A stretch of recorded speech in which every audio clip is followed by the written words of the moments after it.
नमस्कार दोस्तों। जाति प्रमाण पत्र को लेकर आपके कोई डाउट है तो उसमें हम चर्चा कर लेते हैं, क्योंकि स्टूडेंट्स के कमेंट आते हैं और बड़ा वीडियो होता है तो उसमें आपको फिर वो चीज़ें मिलती नहीं है। तो एक छोटी सी केवल इसी चीज़ को लेकर कि भाई जाति के आधार पर हमें नौकरियों में आरक्षण मिलता है, संविधान में ऐसा उल्लेख है। तो जो जनरल के हैं यानी वो अनारक्षित है तो उनको किसी आरक्षण नहीं, इसलिए उनको किसी प्रकार का कोई जातिगत प्रमाण पत्र पेश नहीं करना होता।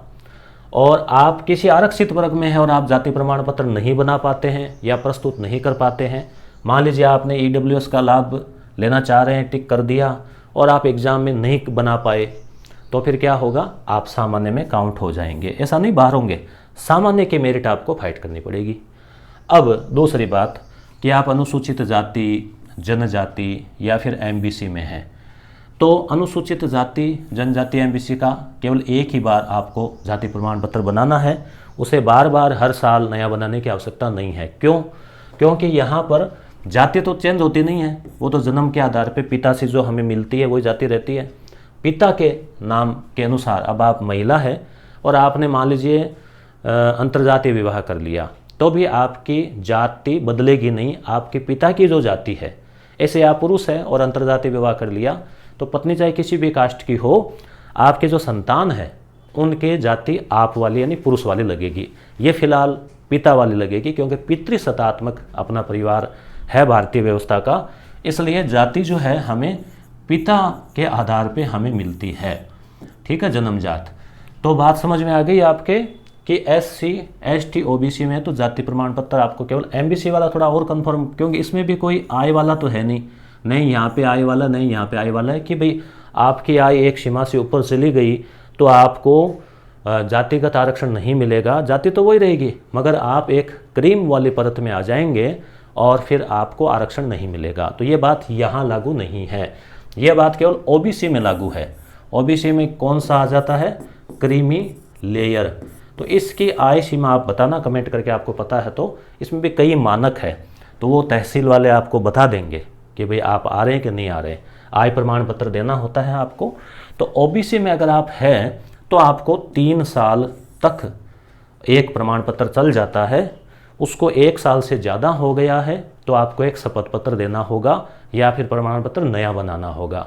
जो भी आपको ठीक लगे वो कर सकते हैं। 1 साल से दूसरी साल, तीसरी साल, 3 साल तक आप शपथ पत्र देके इसको चला सकते हैं। ऐसा ही ईडब्ल्यूएस के साथ है। यहाँ पर भी क्या है कि हर साल आय वाला मामला है। मान लीजिए आपका बिजनेस अच्छा चल गया, आपकी आय बढ़ गई, 8 लाख से ऊपर हो गई, तो आपका आरक्षण ईडब्ल्यूएस का खत्म हो गया। इसलिए आपको हर साल 3 साल तक शपथ पत्र दे दो या फिर नया बना लो, या फिर 1 साल, जैसे 1 साल बनाया तो चल जाएगा, 1 साल से ज़्यादा हो गया तो शपथ पत्र दो या नया बनाओ, जो आसान लगे। शपथ पत्र वाला आसान है तो यहाँ पे आप शपथ पत्र दे दीजिए 3 साल तक, यहाँ भी दे दीजिए। ठीक है, तो जाति प्रमाण पत्र। अब जनरल के हैं तो किसी प्रकार का जाति प्रमाण पत्र आप बनाने की आवश्यकता नहीं है, क्योंकि वहाँ आपको कोई लाभ नहीं मिलने वाला। आप ईडब्ल्यूएस के हैं तो ईडब्ल्यूएस बनाते समय आपको ये सिद्ध करना पड़ता है कि आप जनरल कास्ट के हैं, तो आपको एक जाति प्रमाण पत्र भी ईडब्ल्यूएस के लिए और एक आय प्रमाण पत्र भी ईडब्ल्यूएस के लिए होता है, अलग से आपको नहीं देना होता। तो जाति प्रमाण पत्र की बात। अब एक आती है डिजिटल, कि भाई आपका कमेंट आता है कि भाई हम SC से हैं, ST से हैं, OBC के लिए तो बात हो ही गई 3 साल वाली। ठीक है, अब फिर भी कमेंट आ जाता है कि मेरा 2022 में दिसंबर में बना हुआ मान्य है क्या? वो तो आप स्वयं निकाल ले ना कि आप जिस दिन जा रहे हैं उससे पहले 1 साल हुआ कि नहीं हुआ, आप काउंसलिंग में जा रहे हैं, या फिर काउंसलिंग को छोड़ दो, एग्ज़ाम डेट का मान लो, तो जो भी है, और उसमें भी कुछ होगा तो ज़्यादा से ज़्यादा शपथ पत्र देना होगा या फिर उसके आधार पर नया बन जाएगा।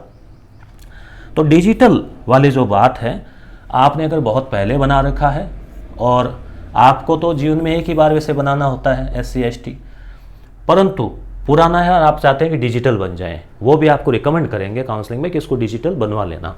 क्योंकि पिछली बार जो गए काउंसलिंग में उन विद्यार्थियों ने हमें बताया, हमारी जानकारी है वो ऐसे अनुभव के आधार पर जुड़ती जाती है कि इस प्रकार से ऐसे हुआ। तो आप डिजिटल ज़रूर बनवा लें, आपके पास समय हो। हालांकि इसके लिए भागम भाग जरूरी नहीं कि 2 दिन बाद ही जाना है, परंतु आपके पास समय है तो समय रहते आप डिजिटल बनवा लें। ऑनलाइन जो आता है आजकल ई-साइन वाला, तो थोड़ा और अच्छी तरह से हो जाएगा। आपको कोई कहेंगे नहीं कि भाई ये पुराना है, डिजिटल बनवा लो तो आप पहले से बना हुआ हो। तो जाति प्रमाण पत्र को लेके इतनी मुख्य बातें थी। फिर भी कोई आपके डाउट हो तो कमेंट करना, मैं उसका जवाब देने का प्रयास करूँगा। धन्यवाद।